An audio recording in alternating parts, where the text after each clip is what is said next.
News 360 में अब अगली खबर महाराष्ट्र में अवैध निर्माण पर हुए बुलडोजर एक्शन से जुड़ी हुई है। दरअसल महाराष्ट्र के नासिक में मंगलवार को रात में जो अवैध मदरसा है वहां उसको लेकर जो कार्रवाई है देखने को मिली। दरगाह जो है उस पर एक्शन देखने को मिला और जब यहां पर प्रशासन की टीम अवैध दरगाह को हटाने पहुंची थी, इस दौरान कुछ उपद्रवियों ने पुलिस पर पथराव कर दिया, जिसमें कई पुलिसकर्मी घायल हो गए। वहीं कई वाहनों को भी नुकसान पहुंचा था, जिसके बाद से इलाके में खासा तनाव देखने को मिला था। वहीं इसके बाद बुधवार को भी बड़ी जो कार्रवाई है वो देखने को मिली। क्या है पूरा मामला, इस रिपोर्ट में देख लेते हैं। अवैध निर्माण पर बुलडोजर एक्शन। सरकारी जमीन पर बसे अवैध दरगाह पर गरजा बुलडोजर। देखते ही देखते दरगाह हुआ ध्वस्त।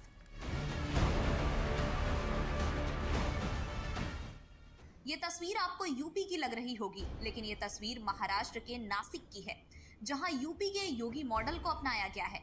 नासिक में बुधवार की सुबह अवैध 7 पीर दरगाह को बुलडोजर से ध्वस्त कर दिया गया। दरअसल मंगलवार देर रात ही 7 पीर दरगाह को हटाने का अभियान शुरू किया गया था, लेकिन अचानक वहां भीड़ इकट्ठा हो गई और देखते ही देखते उपद्रवियों ने पथराव शुरू कर दिया, जिसमें करीब 21 पुलिसकर्मी घायल हो गए। घायलों का इलाज पास के ही अस्पताल में चल रहा है। महाराष्ट्र के नासिक में अवैध दरगाह को तोड़ने के दौरान पथराव हुआ। नागपुर हिंसा के बाद पुलिस पर पथराव का ये दूसरा बड़ा मामला भी है। सुबह प्रशासन ने ज्यादा पुलिस फोर्स को तैनात करके अवैध दरगाह को बुलडोजर से गिराया। नासिक में जिस दरगाह को लेकर विवाद हुआ है उसका नाम हजरत सतपीर सैयद दरगाह है। भारी विरोध और पथराव के बाद निगम ने सुबह दरगाह को ध्वस्त कर दिया। नासिक नगर निगम की तरफ से इस दरगाह को हटाने के लिए 1 अप्रैल को ही नोटिस दी गई थी, जिसमें 15 दिन में अवैध निर्माण को हटाने की बात कही गई थी। लेकिन जब इसे नहीं हटाया गया तो नगर निगम की टीम ने पुलिस फोर्स के साथ इसे हटाने के लिए वहां पहुंची। इस दौरान ही इसके विरोध में पहुंची उपद्रवियों की भीड़ ने पथराव शुरू कर दिया। पुलिस ने भी स्थिति कंट्रोल करने के लिए लोगों पर आंसू गैस का इस्तेमाल किया। उस निर्देश के अनुसार जो दरगाह के ट्रस्टी है और जो प्रतिष्ठित नागरिक है, उन्होंने तय किया था कि वो स्वयं ही उस दरगाह को हटाएंगे। उसकी तैयारी करने के लिए कल रात देर रात 11:30-12 बजे के करीब प्रतिष्ठित लोग यहाँ पर आए थे, दरगाह के ट्रस्टी आए थे।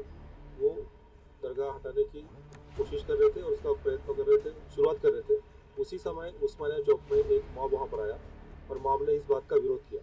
उस समय दरगाह के ट्रस्टी और जो प्रतिष्ठित नागरिक हैं, उन्होंने उनको समझाने की कोशिश की। उस समय फिर भी मॉब उनकी बात उन्होंने नहीं मानी। उसके अलावा उस जगह पर जो मौजूद पुलिस अधिकारी थे, वरिष्ठ अधिकारी थे, उनकी भी बात मॉब ने नहीं मानी और मॉब ने दोनों के ऊपर, मतलब पुलिस अधिकारियों के ऊपर और जो वहाँ पर प्रतिष्ठित नागरिक थे, दरगाह के ट्रस्टी थे, उनके ऊपर पथराव शुरू किया। इसमें 21 पुलिस कर्मचारी अधिकारी घायल हुए हैं। उनको अस्पताल में उनके ऊपर इलाज जारी है। इस घटना के बाद इमीडिएटली पावर का इस्तेमाल करते हुए, जो भी बल का इस्तेमाल करना जरूरी था, जरूरी बल का इस्तेमाल करते हुए सभी मॉब को वहाँ से भगा दिया गया। इसमें जो मॉब के लोग थे, उसमें से 15 लोगों को अब तक हिरासत में ले लिया गया। उनकी 50 से ज़्यादा बाइक जो वहाँ पर मौजूद थी, वो बाइक हिरासत में ले ली गई है। यहाँ पर अभी भारी संख्या में पुलिस बंदोबस्त तैनात है। परिस्थिति पूरी तरह से शांत और कंट्रोल में है।